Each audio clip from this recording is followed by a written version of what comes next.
Welcome to Towson University alumni, students, faculty, and staff, and friends. I'm Margaret Paulson, the Young Alumni and Student Outreach Coordinator and a proud 2011 graduate of Towson University. Thank you for joining us today for this webinar, The Ins and Outs of Buying a Car. Joining me today from the TU Alumni Relations team to help with this presentation is Steve Rosenfeld, the Director of Alumni Communication and Recognition.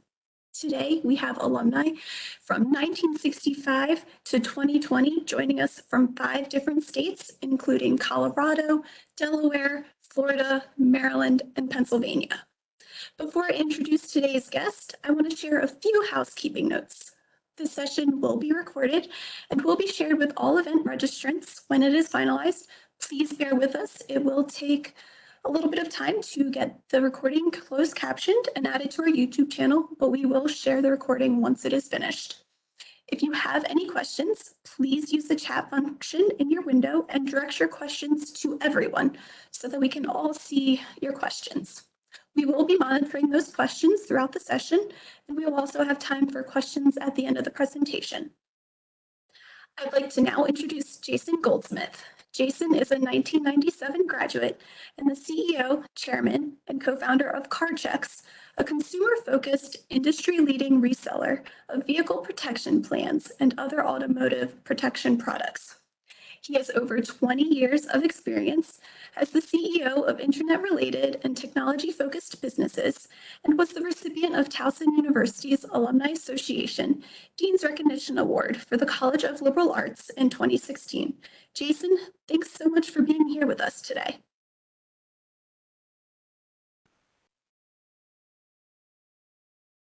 Joining us today, fellow alum. I hope everybody can hear me okay and see me.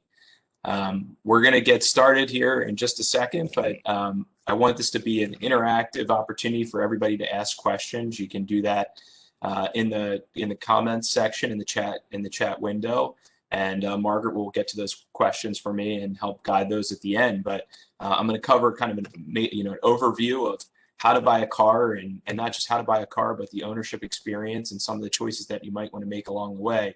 I know that a lot of people think that car buying is a bit of a mystery, and there's a lot of secret things that go on at the dealership, and a lot of that is true, in fact, but we're going to try to unmask some of those mysteries today and help make this a little bit more of a simpler process for everybody. So let's get started.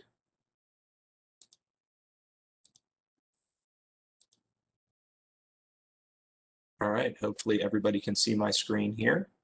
I'll walk you guys through this agenda here. We'll talk a little bit about kind of the planning and preparing for buying, and we'll go through shopping, and then we'll talk about different options for purchasing, and then we'll talk about a little bit about the ownership experience, which often gets forgotten, but which is really the most important part of a car. You know, buying is one thing, but then how do I maintain my vehicle, and what's that going to cost me?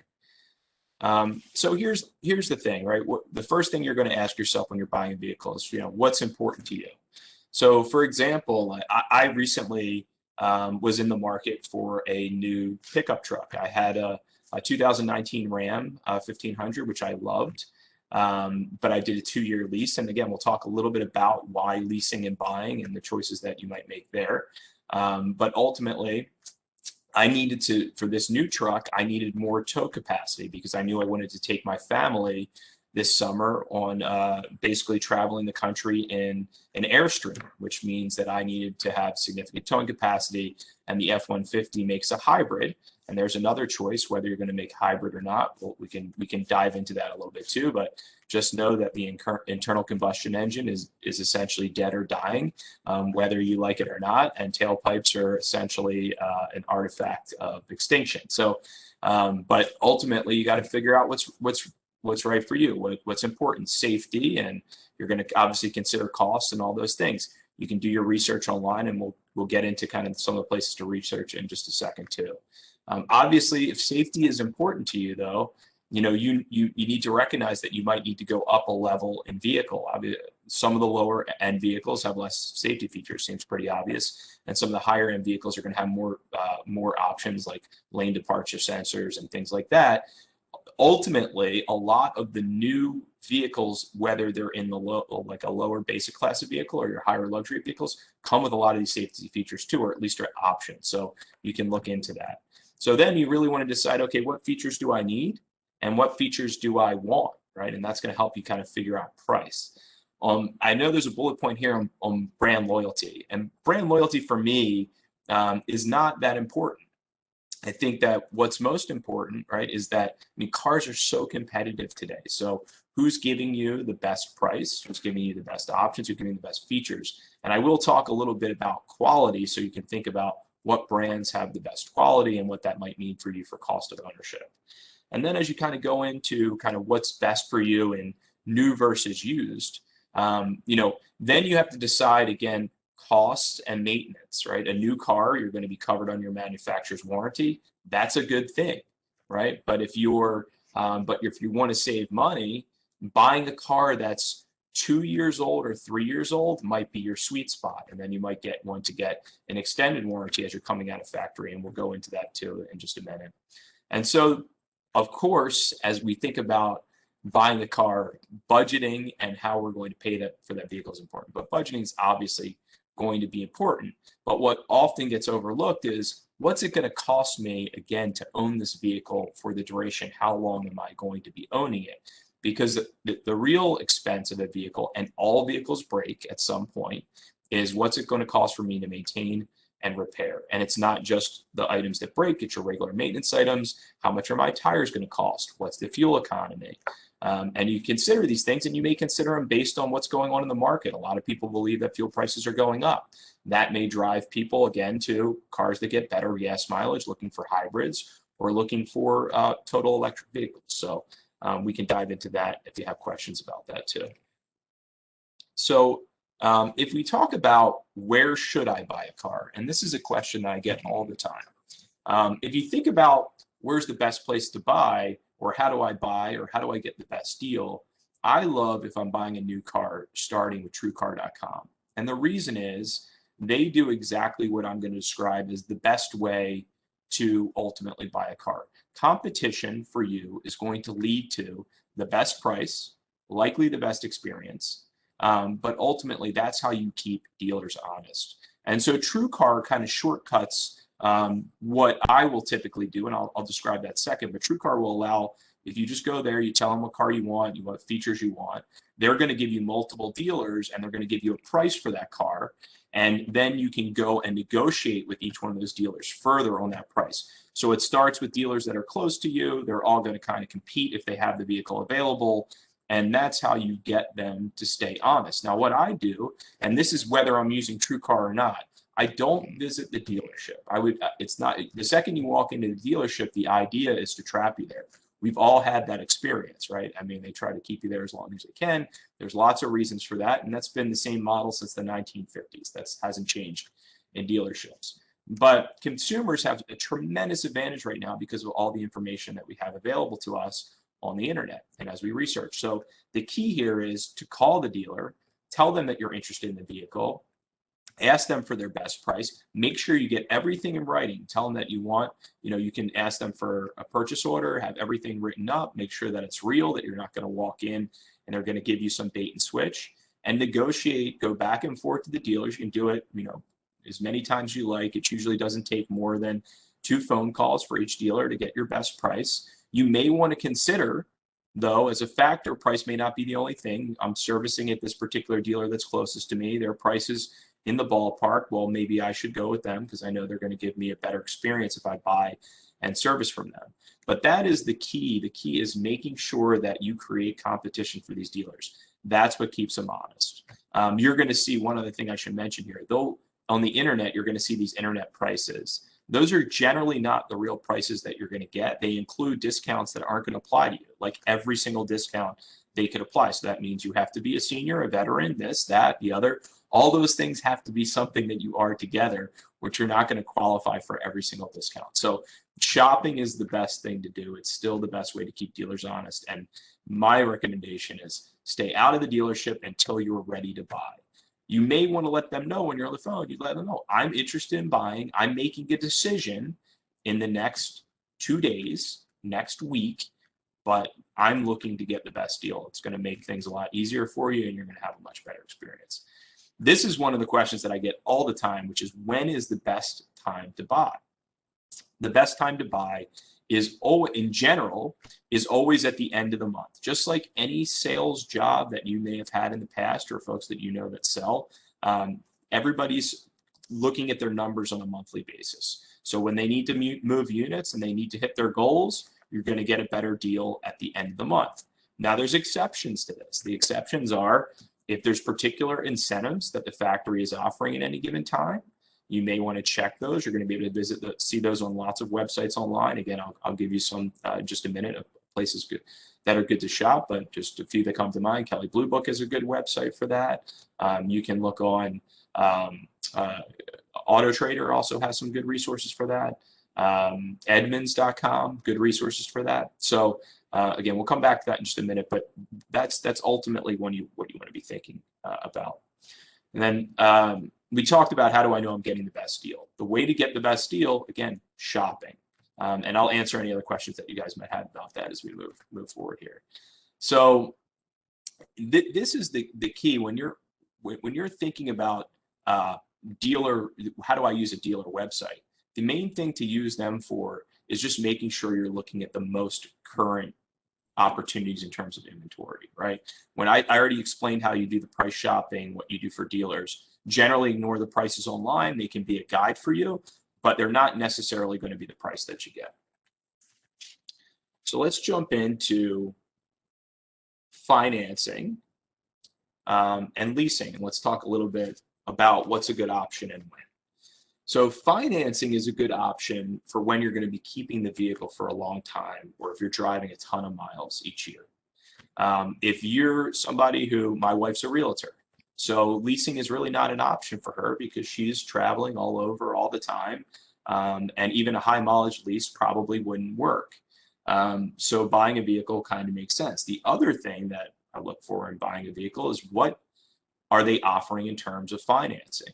What's the interest rate? If they're offering 0%, and I should have mentioned what's another good time to buy when I talked about that just a second ago, is one of the other exceptions is we've been going through the pandemic, and when car companies panic, and we've seen this over we saw this in 2008 in the recession, we saw this obviously this time around, when they panic, they offer really good low financing rates. That's one of the draws, or they might offer great incentives or pricing.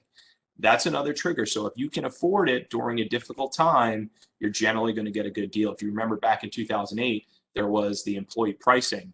That was when they kind of introduced employee pricing, and they offered all these other things at the time. They're clever marketers, but the idea is to take advantage of those opportunities if and when you can. So let's talk a little bit about leasing, though. So leasing is a good idea if you don't drive a lot of miles, if you don't plan on keeping the vehicle a long time. You can, and again, your vehicle is generally a depreciating asset. There's actually some ways that you can win with leasing also, but give me 1 second, I'll come back to that. But when you want to think about leasing, it's a little bit different in terms of, how do I know that I'm good at getting a good lease deal? So the things that you want to measure there are, you're going to ask the dealer when you talk to them, you're going to ask these two things. What is the money factor? And that's the equivalent of your interest rate. I'll tell you how to calculate interest rate from that. And what is the residual on the vehicle? So in other words, what's it going to be worth when my lease is up? Those are the two things that you want to think about. So if you are looking to lower the money factor, or the lower the money factor is obviously the better scenario, lower money factor, high residual, and you're trying to figure out what's the math on this and convert to interest rate, you're going to basically take the money factor they give you. So for example, if it's 0.00225, you multiply that by 2,400, and that gives you the APR. In that case, it would be 5.4%. So when you compare that to also what you might be getting on the buy side, which might be a 0% financing, that's a consideration. And again, remember, the higher the residual on the vehicle, the better the deal that you're getting. And then the other thing that I do when I'm leasing is I'm looking at the term. Sometimes there's some sweet spots of terms. So typically people will lease for 36 months, 24 months, but they might have a 30-month lease. That's the sweet spot on both the money factor and the residual, or maybe a 39-month lease. That's a sweet spot on the residual and the money factor. So remember to ask those questions, and usually the finance folks will be helpful around that. The next question, though, that I get is it great if I go in there? Is it leverage ultimately to pay in cash? And the answer is not usually. And the reason for that is because today, because it's so competitive in terms of buying a new car, car dealers don't make very much money. Oftentimes, they don't make any money on the purchase of the vehicle, on the actual vehicle itself. They'll make some. But where they're really making money from the customer is in finance and insurance. So when they sell you that vehicle protection plan, that extended warranty, and when they add you to financing, they're getting paid for that financing. They're making a spread. They're making spread on that warranty. So when you're offering cash, it's not that exciting for the dealer just because you're able to buy cash. In fact, they'd like to put you into a finance product. So just keep that in mind. A lot of people think that's a tool for leverage. It's not. It's really not a tool for leverage. And then there was questions about down payments. It's different in different situations. So, for a purchase, a larger down payment might be appropriate, right? You're keeping this vehicle for a long time, or you may not want to be upside down when you ultimately trade it in if you're taking a longer term financing, right? That's money you're putting into the vehicle, and if you're keeping it, you own the vehicle, there's some value out of that. But if you're leasing the vehicle, most times my strategy there is don't put a large down payment down on the vehicle. There's no reason. Just put, the minimum that they allow. Ultimately, you're turning the vehicle in anyway. With the exceptions of if you believe that vehicle, because in the market that you believe that it's going to be a popular vehicle, or that the residual that they're giving you, that residual rate, is actually lower than what you think it's going to be worth, well, then you may want to put a little bit more money down. And I did this with my Ram. I believe my Ram was going to be more valuable than what they were predicting it would be. And it turned out I was right. If I was wrong, it would be no problem. I would have just turned in the lease, but I was right. So I bought out my lease. And the leasing companies have gotten smart about this because people were doing this, and the dealer would be the one who benefits from that. They'd buy the car back and they'd sell it for a profit.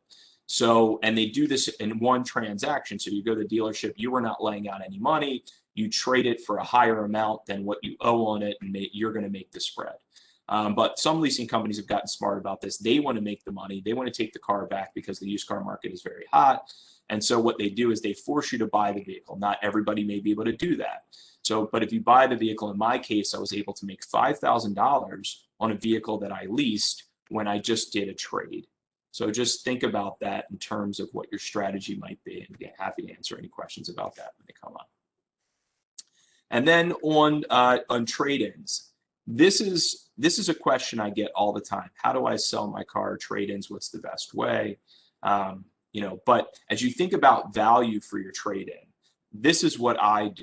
I go to Carvana and I go to Vroom. These are two, you've probably seen the TV commercials for these companies out there. They'll give you a value for your vehicle. They are generally paying more than anyone else. They've got deep pockets right now. They're publicly traded. They don't care about making money.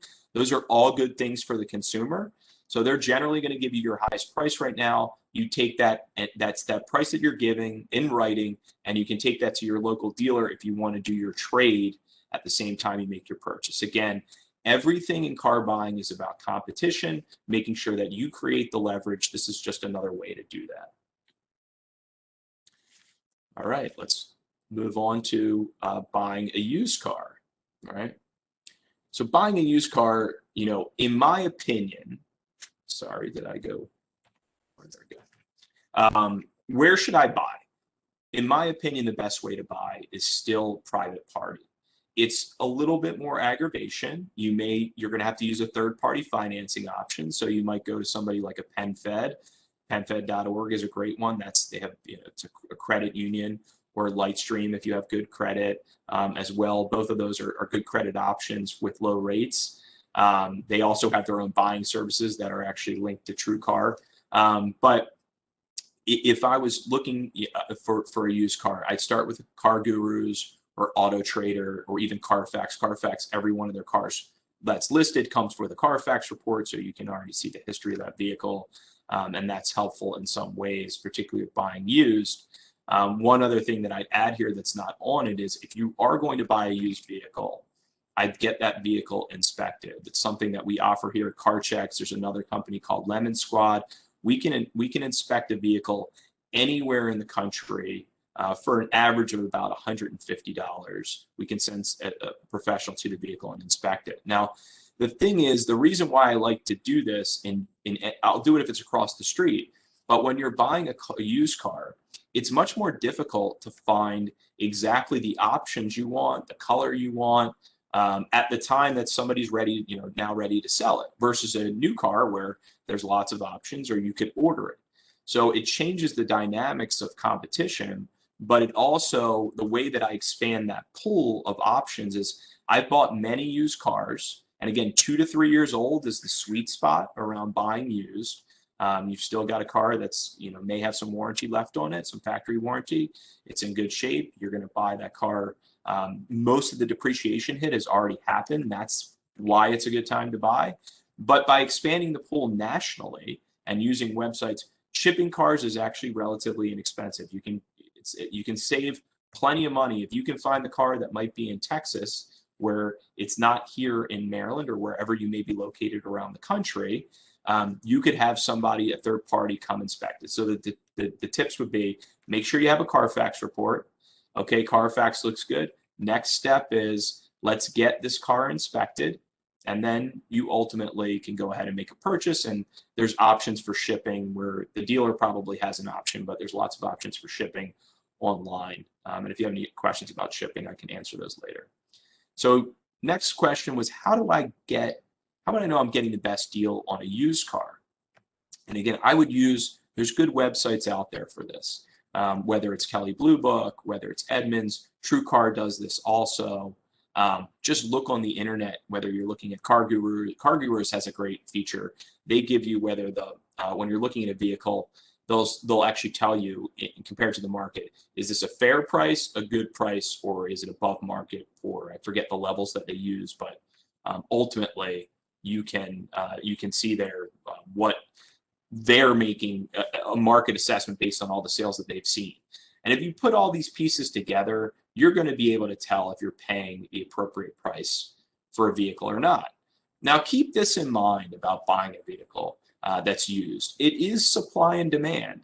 So when supply is low and demand is high, as it is now, you're going to pay more money across the board. If you're looking for a vehicle locally, the way that the dealer's pricing their vehicle, just so you know, they're looking at what's local to me.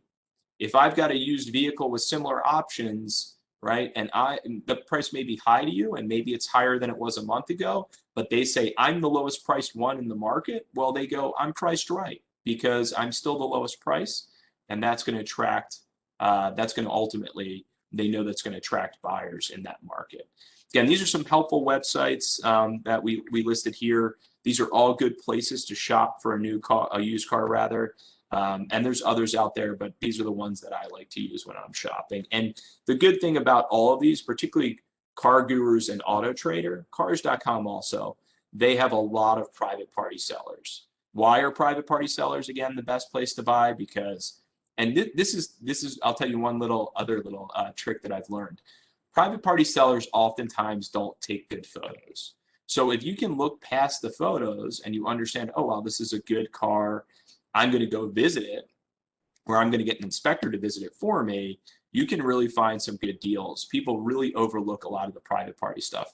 And those folks the quality of those vehicles is going to be just as good as anything that you see on the lot. They may not be fully reconditioned at that point, but the cost of reconditioning a vehicle is much lower than you might think, and there's lots of options to do that. Hey, Jason, before you go on, we do have a topical question to what you're speaking about currently. Sure. We had a person that wanted to know, those car inspection services you mentioned, is that something you can do before you actually purchase the used vehicle? Absolutely. So that's what you do for us in particular, for CarChecks. You just put in the information of where the vehicle is, and then we'll tell you what the price is to inspect that vehicle ahead of time. It is a pre-purchase inspection, and dealers are very used to, and private party sellers too, are used to people coming for that inspection. Sometimes they may not let us do a test drive. It's very rare. But usually we get to do a 3 to 5 mile test drive also. Now keep in mind though, with a pre-purchase inspection, it's still not as good as a mechanical inspection. If you're local and they'll let you take it to a mechanic, or sometimes you can buy a certified vehicle. You've often probably seen that. Certified vehicles are usually, they're going to go through a much more rigorous internal inspection process in order to be certified. And third-party certifications can work too. But to answer the question about inspections, yes, you get to inspect the car prior to purchasing it, but it's only a physical inspection. The mechanical inspection, if you're able to do that, that means somebody can get it up on a lift. They can look under the car for things like rust. They're going to find more problems than with a physical inspection. But a lot of the major things you can knock out just simply from a physical inspection. And so if you want to bulletproof it, this is what I tell people when you buy a used car. The first thing you do is you get a Carfax report. Okay, you look at the history, make sure the vehicle was not in an accident. That's one other thing I forgot to mention is that if a vehicle's in an accident, and particularly if it's a significant accident, that shows up on the Carfax report, that's going to diminish the value of the vehicle. So it could be significantly by several $1,000s. So make sure you're not overpaying for a vehicle that's got a ding on the Carfax report. But let's assume there's a clean Carfax report, no accidents, no problems. The next thing you do is you order that inspection, that pre-purchase inspection. Okay, now you know that the seller at least is representing the vehicle accurately. There could be something wrong with the car. Maybe the seller has no idea about it, or something could come up down the road. So what's the thing that you do to make it bulletproof? The next thing is you get that extended warranty. And I'll talk to you, and we're going to go into this right now about how you shop for an extended warranty, make sure you're getting the best coverage, make sure you're getting the best pricing. Does that answer the question? I believe so. Thank you. All right, very good. So let's talk a little bit about extended warranty. They're really not, it's funny, everybody refers to them as extended warranty. They're really not warranties. A warranty is the factory warranty that comes with your car and you're not paying for it. The right term for this product is actually vehicle service contract or vehicle protection plan. And what you get from this product, if you do it the right way, is you're going to get that peace of mind that you're looking for. And so when you think about a service contract when you buy a used vehicle, if you're going to buy one at all, you just have to think about which of these 3 buckets you fall into, right? The first bucket is, well, you know what, I've got money laying around, and if I have a $4,000 engine repair that pops up, that surprise, I'll just pay it, and that's self-insurance, right? You can do that, but not lots of people can't do that. In fact, most people can't do that. So the option number 2 is, well, I'm going to create my own rainy day fund. So I'll put some money away so that I know my car is going to break at some point, so that if a repair is needed, I'll have some money to pay for that car. The problem is, okay, well, you had the $4,000 transmission or $5,000 engine surprise, maybe you had an electrical item with it. Well, now you've used up that whole fund and then some, and you have to start, you're still paying out of pocket. So again, that's a good way. And the last thing I question with people is, are you disciplined enough to do that? Are you disciplined enough to make sure you're going to put that money away? And then option 3 is your vehicle protection plan. So this is a way that if you buy the right coverage, and there's different levels of coverage, there's exclusionary, which is all of your components are covered except for exclusions, which are a small list of items, which are going to be maintenance items like your brakes, could be paint, trim, those kind of things. Those are not warranty items. They're not mechanically related, at least related to a warranty. That's your highest level of coverage. And then there's inclusionary coverage, high levels there. And then there's powertrain. And there's various kind of levels kind of in between. But if you get the right level of coverage, when you go and you get that $4,000 surprise, then what you're doing is you're taking your car to your repair shop. They're calling the warranty company. Warranty company is approving the claim, and you're just paying usually $100 deductible. And then you still have that coverage for the next repair or multiple repairs. And the nice thing about vehicle service contracts is you're only paying the deductible, not for every repair, it's per visit. So if they find 10 things wrong with your car when you go in, you're still only paying the $100 if those other items are covered. So it's very important. I've always carried an extended warranty long before I was in this business. It's almost been 18 years. We've been a pioneer in the space. We like to think of ourselves as the gold standard. And the reason we say that is this. Everybody on here has probably received robocalls for an extended warranty. It's the most frustrating thing to me. It's frustrating to everybody. That's not what CarChex does.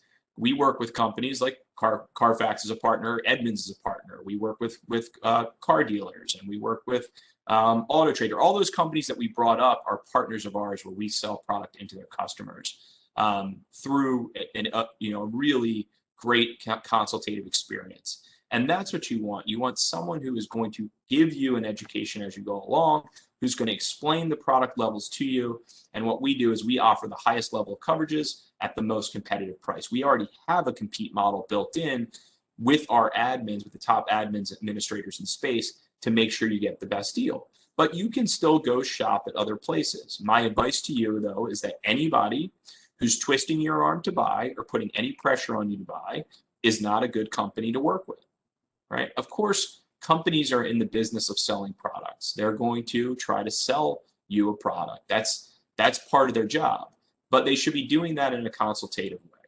And so you can go out and shop. If you don't want CarChex, you can shop your CarChex against your dealer. You could shop CarChex against other direct competitors out there. If you go on the internet, you'll see lots of them out there, plenty of reviews to take a look at. Just make sure that you're getting the coverage that you want. The most important thing to think about, though, is if you do buy a vehicle service contract, vehicle protection plan, extended warranty, if you buy one of these, you can cancel them at any time. In the first 30 days, and this is federal law that we're talking about. In the first 30 days, and every state has the same requirements. First 30 days, you can cancel for a full refund. And then past that, you can cancel anytime for a pro rata refund. So based on time and mileage, you can get a refund. If anybody tells you anything, that's at the dealership, if anybody ever tells you any differently, that's not true, or they're taking advantage of you in some way. So just keep those things in mind. And if you ever have any questions about buying a vehicle service contract, you're welcome to direct message me. You can email me anytime. I'm happy to even review coverages for you, even if it's not a CarChex coverage, to make sure that you're getting good coverage for the price that you're willing to pay. And the good thing here is the list roadside assistance. This is what I was going to mention. If you buy a vehicle service contract, roadside assistance is included. So is towing, trip interruption, gas, etc. The other thing is with your insurance that you buy, your regular car insurance, oftentimes roadside assistance is included and people don't know it. So they go out and pay for AAA when they don't need to have to pay for AAA because it was already included in an expense that they already have. So make sure that you're aware whether or not you have that coverage available. And so that I'm going to stop talking now. That was a lot very quickly, and just leave this open for anybody else that might have questions. I'm happy to answer anything specifically that anybody might have. Hope that was helpful. Thanks, Jason. We have had one question come in. Do you recommend auctions to buy cars? Let me, I'm going to just stop sharing here so I can get everybody get a little better view. Auctions are a great place to buy cars if you know what you're doing. In an auction, and again, most auctions aren't open to the public, but if you can get to a public auction, that's a good way. If you know a guy like me, oftentimes my friends, because I have a wholesale license or somebody who has a license to go to the auction, they may ask me to find something for them. And if you have a source for that, that is a great option. But you have to be careful because, again, none of those vehicles are reconditioned. The reason they run to the auction is, the dealers know exactly what they're looking at, what to buy, and how to buy it right. A consumer may not know that or be dialed in quite as well. So the answer is yes, you can get a great deal at auctions, but be careful. At this moment, though, the auction pricing is actually higher than a lot of the dealer pricing that you're seeing because of the craziness around inventory. And dealers are paying more at auction just to fill their inventory so they can sell you the financing, insurance, the warranty, and service. Remember that's the way that dealers make their money today. It's those three things that are really the the three-legged stool for the dealer. It's less about what they make on the car. Used cars, they used to be able to make more money, but given this environment and how hot used cars are, it's a little bit difficult. And it changes, it ebbs and flows. So knowing what's going on in the market, reading, finding those articles online, which you can find, will give you some guidance on what is the best place at this time to buy a car. Is it the auction? Is it private party? Is it dealer? You know, those are that's a good thing to do before you make that choice of which way you want to go. Great, thanks, Jason. We had a couple more questions come in, and we'll go with this one. One of our attendees has a 3-year-old Subaru, but they don't have extended service. Would you recommend that they get extended service? And would it be the highest level that they would get? What do you recommend? Yeah, absolutely. Anytime the highest level is available, which it would be for that vehicle, you want to take it. Here's the last thing. So oftentimes what a warranty company will do, also like the fly-by-night guys that are calling you with these robo-dials, they'll just try to sell you, the lowest level of coverage at the highest price and make the best margin. You want to buy the highest level of coverage at the lowest price that you can find. Make sure that you really do have exclusionary coverage at its lowest. Let me talk a little bit, I'm glad you brought this question up because I didn't talk about which models or which makes rather are the most reliable. And you know, it may or may not be what you think. Right now, today, Toyota and Honda are still the most reliable vehicles. They're not necessarily the most inexpensive to fix when they break. So keep that in mind too. They're actually can be expensive to fix, more so than the domestics. The domestic models though, we have come, I mean, more than a long way. That product is almost, if not in some cases, I think, better than what we're seeing with the Japanese product. Nissan being excluded. Nissan is actually not a good product in terms of reliability. There's lots of reasons for that. A lot of their cars before had this, their variable transmission, which was problematic and costly to fix. But your domestics would be next in line. Then we'd be talking about cars like Subaru, which is a great car. I mean, one of my favorite makes out there, not always the most reliable in certain circumstances, like electrical. Volvo kind of falls into that category too. Very safe car, not necessarily always the safest. And then your German models, your BMW, your Mercedes, Audi, that's going to be at the bottom. Beautiful, very fun to drive, problematic, and very expensive to fix. And then at the back of the line is your British vehicles, which is your Jaguars, your Land Rovers.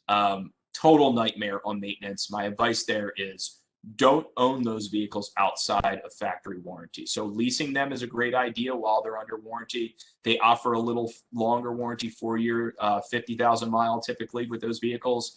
Good to own them during that time. Past that, you're even going to have a difficult time finding an extended warranty for those vehicles. You can't price the warranty high enough to cover the loss experience that consumers could have. Big problem in Land Rovers, for example, is the air suspension. All 4 of them will eventually go out. You could be looking at thousands of dollars for each one of them, depending on the vehicle. So I hope that answers that question. I think it does. So then our next question, I know we talked or mentioned a couple of different websites that we could use to look at cars. Is CarMax a good third-party site to use? Yeah, well, CarMax is a great site. One for trades. They often will provide you on, if you have a vehicle that's a middle of the road vehicle, kind of an average driver car, they're a good place to trade a vehicle potentially once you get that internet price that we talked about. Their cars to buy will be in good shape. They've got a good reputation. They recondition their vehicles well. If you're looking for the best price, they're typically not going to be your best price car. They carry a lot of inventory. They're a good place. It's a great experience that they deliver. Not a lot of haggling if that's not what you're looking for. They've done a good job at creating a wonderful experience. But not the best place necessarily to get the best price, but a good place to get a quality car that you can feel good about and you know that they're going to stand behind their vehicle. And what would you say the max mileage when you're looking at buying a used car should be? Should you not look over at cars that are over 70K with miles? What do you recommend? It's a great question. Remember, the sweet spot, I think, is the 2 to 3 year old car. But mileage is a little bit tricky. So, you know, I like to buy cars that are, if I'm buying used, kind of below 50,000 miles. That doesn't mean that doesn't work for everybody, and that doesn't mean that that's all that can work. You can drive a lot of vehicles, particularly Hondas, for 200, 250,000 miles. If you're buying, I bought a used Honda Odyssey van, a 2011 with over 100,000 miles on it. It was for our nanny to use and drive our kids safely.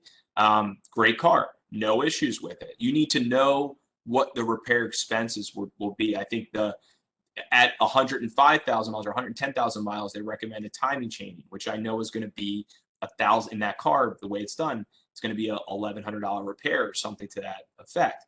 One place to go if you're not sure about repair costs, Repair Pal is a great place to visit. If you're curious about what repairs might be coming up for that vehicle or what you should be paying for that repair. So mileage is a bit tricky. There's no specific. If you get an extended warranty, you're going to be protected, and there are options. We carry extended warranties for cars all the way up to 20 years in age and 250,000 miles on the odometer starting. So obviously the level of coverage steps down as the car gets older, and you have to consider that. But if you're buying particularly a Honda or Toyota, higher mileage makes sense. If you're buying a late model domestic, still there's a lot of high mileage, particularly diesel engines and things of that nature, trucks. It kind of depends on the vehicle. I would look at cost of ownership in some of the other websites that we talked about in those later years, because it's going to tell you, or the later mileages, because it's going to tell you what those expenses could be as you go along. But there is no rule of thumb. I will say again, generally, I like to buy my used cars less than 50,000 miles when I'm buying them, if that's helpful. Great, thanks. Let's see. Our next question is a twofer. You kind of mentioned your Honda Odyssey that you purchased. So what other cars do you drive in your family? And then what do you think of Volkswagen? Okay.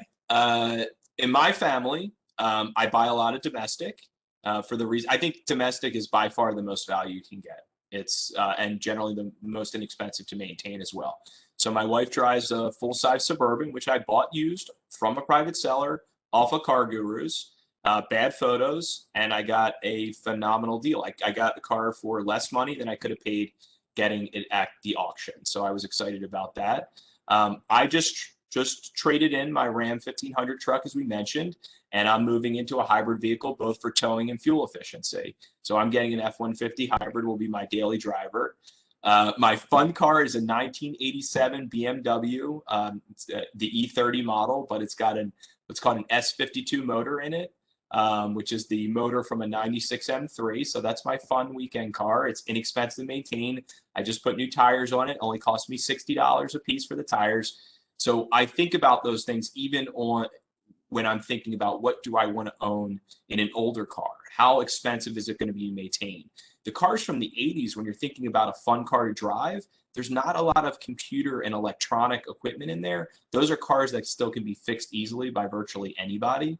And the cost of those vehicles to fix them, much less expensive than something else. And then we have the minivan that we use communally in our family, but we use that for our nanny.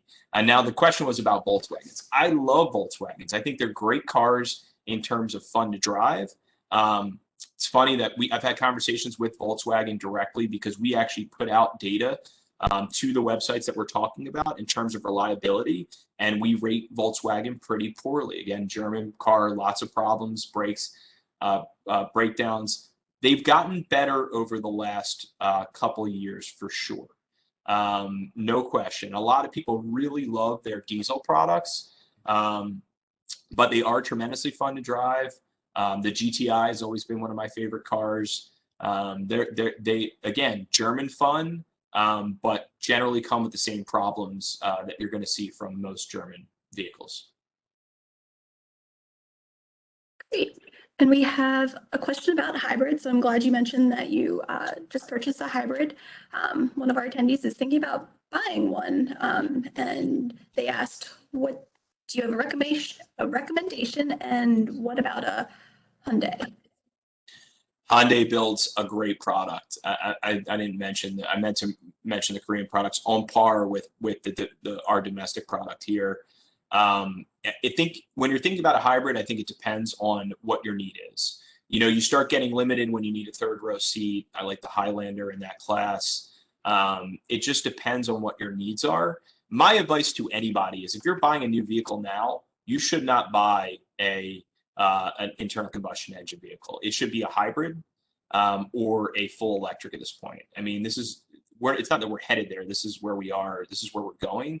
And you know, some people say, well, if I buy an internal combustion engine, won't it be worth more money because there'll be less of them around and maybe it'll be more valuable? Yeah, like in 100 years from now. So if you plan on keeping the car that long, there's plenty of internal combustion engines for people to buy still out there that'll be around for a long time before they become rare items. So the reality is if you want to keep it, when we talk about residual and resale value, hybrids are they're going to keep their value. They're going to hold their value much greater than a regular internal combustion engine will. And my advice to everybody, and my wife, for our next vehicle that I'm looking at for her, will either be a full plug-in electric or a hybrid, for sure. Great. We had another question about recommendations for a vehicle. Okay. This attendee is interested in looking for a midsize SUV with third row seats. Can you talk about options out there and good, bad of each? Yeah, so mid-size SUVs with third row. Again, I'm waiting for one of the ones I think is going to be absolutely stunning car, particularly the truck in particular, is the new Jeep Grand Cherokee, the L. They don't make the hybrid version yet. I think it's coming out in 2022.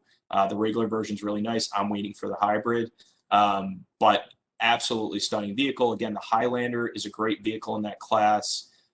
If you're not looking for, if you don't care about maintenance or you drive low mileage and you're looking for high end, the Land Rover makes several cars right now that have several trucks that have third row, the new Defender, the Discovery, and then the full size.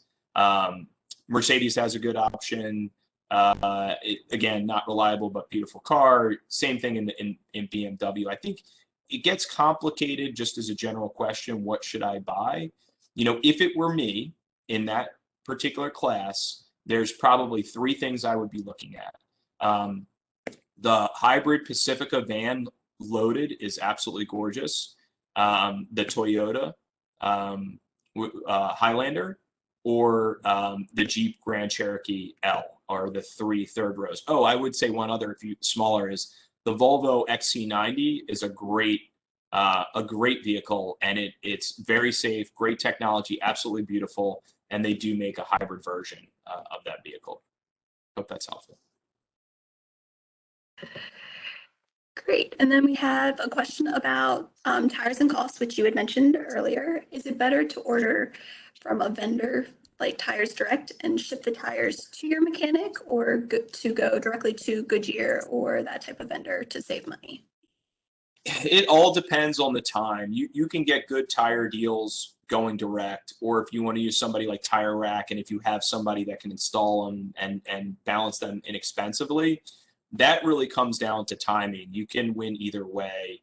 Again, there's lots of competition going on for tires, so shopping around for your tires is usually the best thing to do. But your savings there are not, it's not always consistent if you buy direct, and it's not always as much as you might think. So, you know, for me, we have a wholesale account with Tire Rack. I usually use my wholesale account and have somebody else install. Not everybody's going to obviously have that luxury. The difference then is really not, you know, it's not going to be significant in terms of how much savings you're going to get. And there's a lot of competition in the space. Just shop the different tire, whether it's NTB or, you know, another chain that you might use that's local in your area. Shop around. You'll find some good deals. Great, thank you. I just want to remind attendees that we have about 10 minutes left, so if you do have any other questions, please feel free to enter them in the chat and use the direct them to everyone so that we can all see the questions. Jason, we do have a couple more questions. Okay. When a person bought a new vehicle a while back, there was a warranty to cover the computer and electronics. Is that separate from the regular warranty that comes with a new vehicle purchase? So no, if it's a new vehicle purchase, that's all covered under the factory warranty. You know, basically, when you hear the term bumper to bumper, which is not a real term, but ultimately that's what they're referring to is, you know, everything in the vehicle is covered except for your regular maintenance items. So again, things that wear down are going to wear down, like your brakes, your oil changes, things of that nature. So unless you can buy specific wrap coverages, it's kind of unusual, but you can buy a wrap coverage on top of the manufacturer warranty for extra miles just for those specific items. And you're going to start to see that a little bit more with the hybrid vehicles or the full electric vehicles, because most of the car is just a computer, and the batteries are typically covered by the manufacturer for longer periods of time. But usually if you've had a problem with your vehicle, if I'm understanding the question right, it's an electronic product and it was during the time of factory warranty. Yeah, that's just part of the coverage that you would get from the manufacturer. Great, thanks. Okay, so our next question is about car insurance. Who do you think is the best car insurance provider? I meant to go into that. Thank you for bringing that up, whoever asked that question. So, you know, car insurance is a little bit, it really depends on your coverage levels. I like SelectQuote for the competition factor. Same thing, shopping car insurance.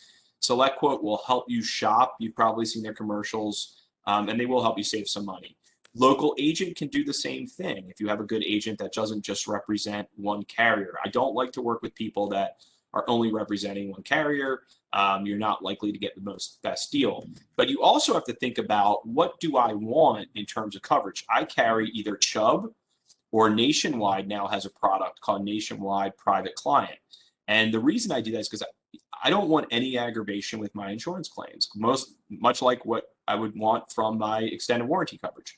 So if you use a higher end company with higher end servicing and a better contract and better coverages, you're going to find, yes, you're going to pay more, but it's going to be worth every penny. I mean, I've certainly made up for what I paid in premiums and problems. I mean, I drove through Woodard one time. I had a Mercedes many years ago. I drove through Woodard one time on Northern Parkway, shot a rod through the bottom of the engine, $45,000 engine replacement. That's not covered by the warranty. That was covered by insurance, no questions asked, things like that. And the other thing that you want to think about when you're thinking about auto insurance is if you bundle your insurance, I know you see these commercials all the time, like, you do save money. So if you can bundle home and auto or even other policies with that, that's going to bring the cost of your insurance overall down if you like the same coverage from the same company, rather. Again, hope that's helpful. That is helpful. I always think about it, bundling my insurance with my car and home. So gotta look into that. Okay, so what compact SUVs would you recommend? No, switching gears. Compact SUVs? Mm-hmm. Well, the Toyota product, again, I think it's the RAV4 product is a really good product. The new one is really nice.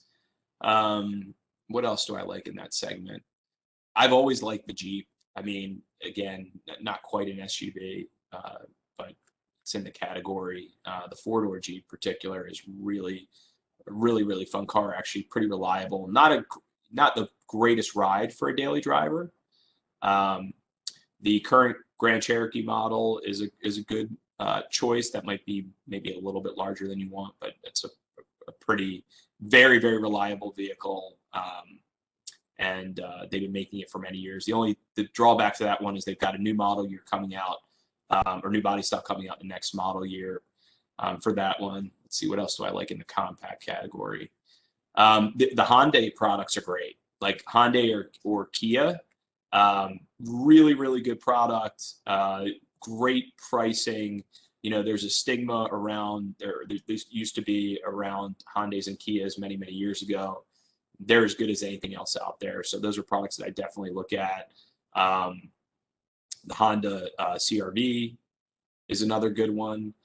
again, I think you stick to the either a good domestic product in that class or your Japanese products. Stay away from Nissan again in that category.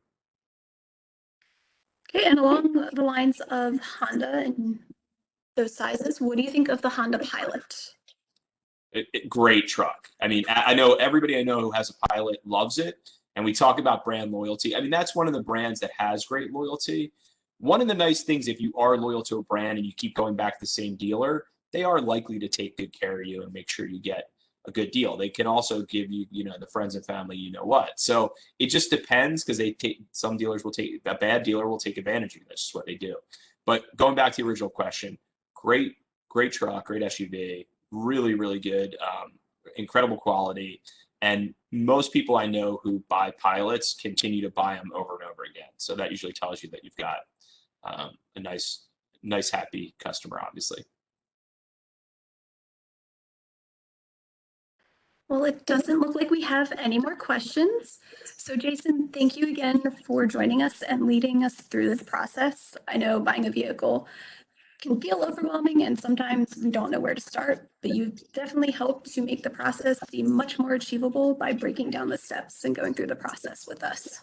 And Margaret, thank you so much. Let me leave you guys with one thing, and I forgot to mention this. I do think it's really important is when you do buy a car, and there were some questions about vehicle service contracts. When you buy a car, don't feel like you have to buy the warranty at the time of purchase. It's not important. When they lock you in the office and you want to get out of there and you just want to get to your new vehicle, we've all had that experience. You don't need to buy it then. The best time to buy is when you're coming off your manufacturer policy and shop. Make sure you shop with everybody.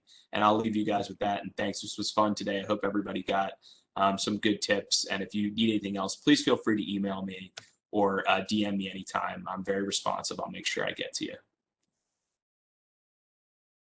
Great. Thanks so much, Jason. I hope everyone enjoyed this session and that you're leaving with some new tips and tricks for the vehicle buying process.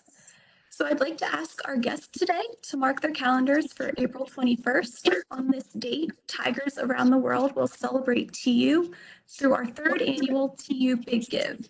TU Big Give is a university-wide 24-hour online fundraising challenge where donors give back to areas of TU that mean the most to them. From scholarships, academic and athletic programs, to emergency funds, hands-on learning opportunities, and so much more. We ask that you consider joining us to strengthen our TU community. More details to come to your inbox and on our social media platforms. We hope you can join us for some of our other upcoming events. Next week on April 18th, the Department of Music is hosting Prism From Darkness to Light, a 45-minute concert showcasing some of the Department of Music's best ensembles. At noon on the 27th, we will be hosting a webinar on clean energy and how its development can help address the adverse effects of climate change and improve everyday lives. You can register and learn more about these events at alumni.towson.edu/events, and make sure you follow the TU Alumni Association on our social media channels and on Tiger Connect, our alumni community. Thank you, and we hope to see you next time.